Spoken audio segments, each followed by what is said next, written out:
discussion on class struggles and crisis from Walmart to the state.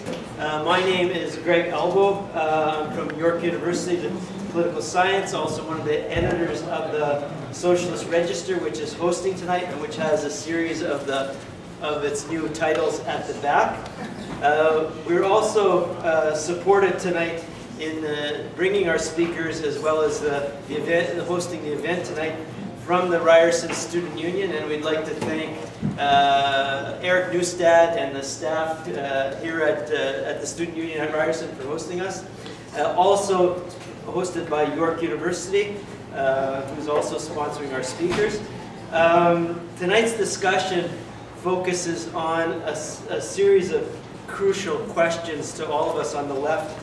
One of those is, of course, the main question about reforming and developing working class capacities and struggles to change the world at this present conjuncture, which has not looked so positive. So we're confronting that large question about working class capacities, working class struggles. Another aspect of this, of course, is the specific challenges as they relate to today, which is captured in the title. Some of the difficulties of organizing places like Walmart, but also the austerity drive that is shifting and changing the natures of struggles over the state. And trying to address some of the new promising struggles that have been emerging in North America and around the world. We're lucky tonight to have 4 speakers from outside Canada to address these questions. I'm going to introduce them in the order that they will speak. And I'm going to quickly turn it over to them since they have much more to say about these issues than I. The first person who will speak will be Arun Gupta, who's a co-founder of the Indypendent and the Occupy Wall Street Journal. He's covered the Occupy movement that those of us who followed it over the last several years know, for The Guardian, Salon, and many other publications around the world. And he's a very active journalist covering American labor movement and labor struggles right now. Thank you. Thanks to Leo, Panich, Vivek, Greg, and everyone else at the Socialist Register for inviting me here. It's been a real privilege to take part in this. So I'm going to be speaking on Walmart, and I have 15 minutes, correct? Yep. Okay. So I'll just get right into it. Walmart exhausts superlatives. Its U.S. revenue in 2012 accounted for almost 3% of GDP, which was General Motors' peak in 1953, and Walmart is still growing.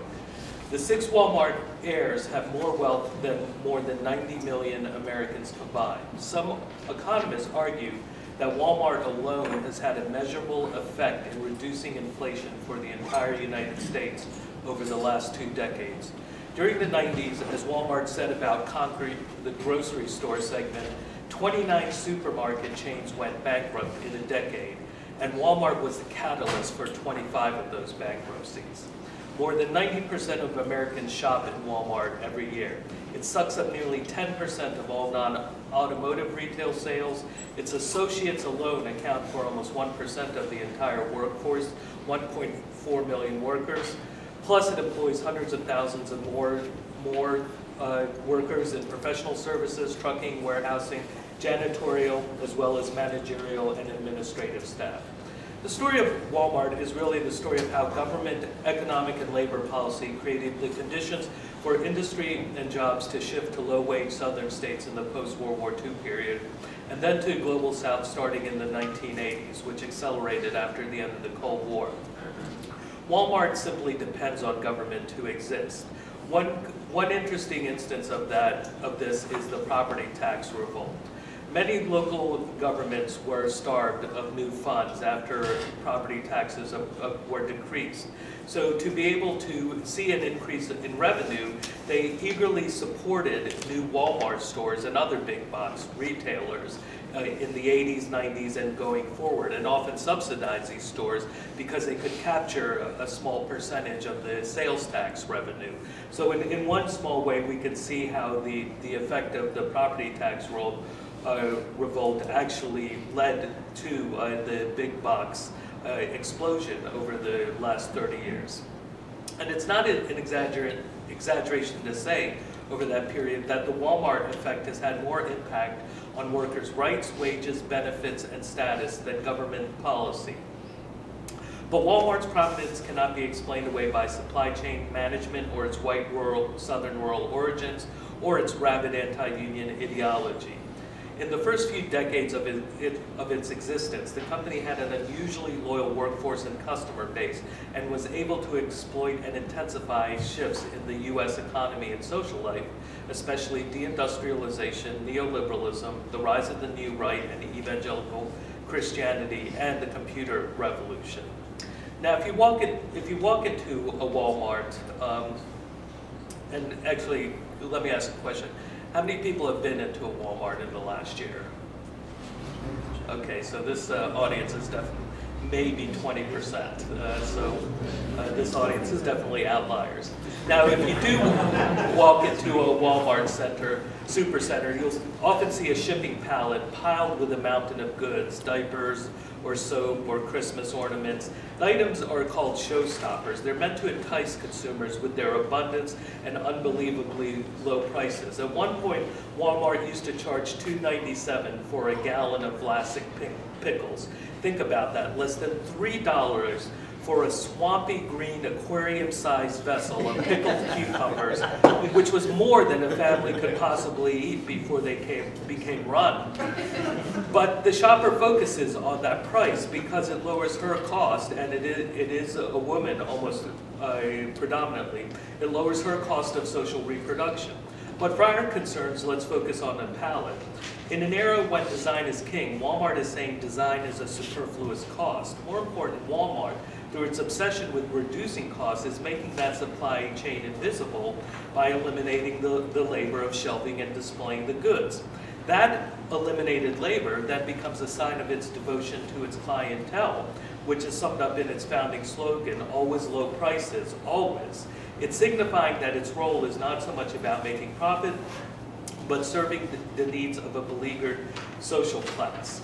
Now, what Walmart has really done with its supply chain revolution, it has shifted what is known as a push system of manufacturing to a pull system. For most of the 20th century, consumer goods was a push system in which manufacturers dominated retailing.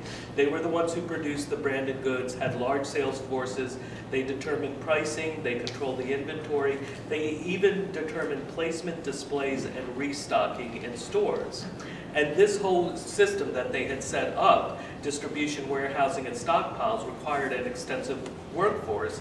Meanwhile, on the retail end, if you're of a certain age, you can remember going into stores like Sears, and there would be salesmen who tended to be well compensated, and they were the only ones that you could buy durable goods like TVs, refrigerators, or air conditioners from.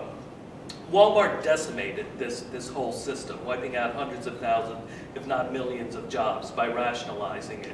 This is what is called the Walmart effect because it has impacted almost every niche of manufacturing, distribution, and retailing. But Walmart has gone further, and this is the pull system, by using its buying power to dictate product development, specifications, and even designs to manufacturers. Many domestic manufacturers, including icons like Levy's, Huffy Bicycles, and Masterlock, were pressured to lower labor costs and moved all operations overseas to do so at Walmart's behest. Thus, there was nothing inevitable about the deindustrialization that took off in the 1980s. It was a conscious project spearheaded by Walmart and made possible by U.S. government policies, particularly during the Reagan era, that freed capital and its ability to move operations, accumulate profits, and discipline labor domestically. That disciplining is in fact essential to Walmart's model, and its use of labor law shows how it has a Borg-like quality. Walmart is rarely an innovator, but what it does is it assimilates business and cultural practices toward its own ends so it can continue to expand. For example, Walmart was founded in Arkansas, which was one of the first states to pass a right-to-work law. The ability to do that was enshrined in the Taft-Hartley Act, which is an incredibly vicious bit of anti-labor legislation that was passed in 1947. But Walmart goes beyond that. Its need to brutally reduce labor costs because of its razor-thin profit margin also leads it to engage in widespread criminality. It engaged in wage theft from its inception by incorporating each store under a separate ownership structure to evade federal minimum wage laws until a judge forced it to stop because it was so blatant. Nowadays, wage theft in Walmart ranges from workers being pressured to work off the clock to outsourcing of services like warehousing, trucking, and janitorial, where the subcontractor engages directly in wage theft. In the last decade, Walmart settled more than 60 lawsuits related to wage theft, paying something like $800 million in the process, but this is just the cost of doing business. And of course, there was the enormous class action suit on gender discrimination. While the Supreme Court dismissed the case, the lawsuit forced into the open a flood of data showing that Walmart systematically discriminated against women in job assignment, promotion, and wages. Even as Walmart has fought increases in the minimum wage, workers at Walmart, more from any other corporation, receive the highest level of state support in the form of food stamps and health care, an estimated $1 to $2 billion a year, so they can socially reproduce themselves. In this light, the state also plays an essential role, not just in regulating land, labor, and finance, along with its coercive function, but it is increasingly needed to provide some minimal level of support in terms of food stamps and health care. And I think this is something that actually leads to what the Obama administration is doing now, where it's putting in these very minimal social welfare policies that certainly no one can survive on, but that do address the needs of capital to have a semi-stable workforce. Now, just as the palette that I talked about indicates Walmart can offer the lowest price imaginable because of its phenomenal turnover of goods, its model is also dependent upon the turnover of employees. Currently, it needs to replace 44% of its workforce annually, meaning Walmart has to hire about 600,000 new associates every year in the United States, irrespective of new store openings. Now, Walmart makes a use of consensus and coercion very effectively in the workplace. One of the ways it does this is using anxiety to manage workers. On the one hand, Walmart tries to present itself as horizontal. To workers, the company is our Walmart. To consumers, each store is your neighborhood Walmart. Sam Walton, the founder of Walmart, was a humble, unassuming common man who also just happened to be a billionaire. His door was open literally to any worker. There was a long-standing policy that any worker could call him at any time. Inside every store, Walmart uses workplace meeting and cheers 3 times a day to create a sense of unity and company identity. More important, while Walmart has systematized wage theft by forcing workers to labor off the clock, workers reportedly do it themselves voluntarily. They punch out and continue to work to finish their allotted tasks and to show value to the company and to ensure a particular store and store manager can meet revenue and profitability goals. To get more hours, better wages, and promotions, workers must be highly flexible about scheduling. And nowadays, and this is part of the Walmart effect that we see in other industries throughout retailing and food service industries, workers must offer themselves emotionally in customer-facing labor. Workers must be available for schedules that can vary weekly, by the day, by the shift, and even by hours. Some workers will get called in for a 4-hour shift, but they may have to go home after 2 or 3 hours because the expected revenue does not materialize according to computer projections. Those who fail to submit and adapt are punished with less hours and more inconvenient shifts, whereas maximum flexibility means a possible reward with more labor. Now, the latest thing that many workers worry about is the anxiety over automation and job loss. This is all the fear of robots. But the bigger threat looks to be the melding of worker and machine. There's increasing and widespread use of GPS, personal work monitors, constant surveillance measurement, and micromanagement. So there's an intensification of Taylor's management methods that create a personalized panopticon that measures minutely the rate of surplus labor extraction from each worker each day in each task. But that information can also be used to compel and shame the worker to increase their output. Now, ironically, if computer measurement is now being individualized, then emotional service becomes more valuable. But that personal service is also micromanaged with salespeople, cashiers, and customer reps all monitored and evaluated according to strict management of tasks, times, and even emotional expression. The demand for effective labor, that is the creation and manipulation of effects, pressures workers to display the right attitude and maximize the pleasure of the consumer. Now, Walmart was a very early adapter of effective labor through what is known as the servant leader. It drew upon evangelical Christian concepts to address changing social roles and mores.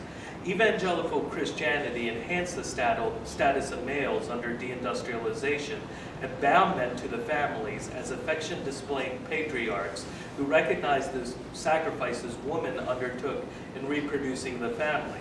This is the origin of the concept of servant leaders, which is central to Walmart's management ideology. This helped to legitimize the service industry for men removed from an agrarian economy and shut out from an industrial economy. Walmart used managerial homage to service to cement gender roles in men's role as manager and women as the service providers in its workforce. Walmart then became a refuge from shifting social roles and mores. As opposed to northern consumption that was predicated on displays of social status and style, Walmart emphasized thrift and sacrifice familiar to female shoppers in the racially homogeneous Ozarks, where consumption was presented as aiding one's families. Female workers and shoppers were usually of the same social class and mores, creating a sense of community inside Walmart that was expressed in high levels of employee and consumer loyalty during its first few decades. It's worth considering that the combination of wage theft and use of psychological tactics laid the groundwork for the growth and spread of the unpaid intern workforce that numbers in the millions in the United States, and which has been vital to Foxconn's profitability in China, which is the Walmart of manufacturing. Walmart, of course, isn't forever. Every corporation is eventually succeeded and subsumed, and Walmart may be one day as well. Every other major retail chain employs Walmart's supply chain methods. It is being pressured like competitors like Target that offer a more pleasing aesthetic shopping experience and a cheap chic style that attracts customers willing to pay a little more. Dollar stores, meanwhile, are pressuring Walmart from the low end, and Amazon has dispensed with retailing completely, which may pressure Walmart even further. But whatever its fate, Walmart has been successful in spearheading the project of American-led globalization. Thank you.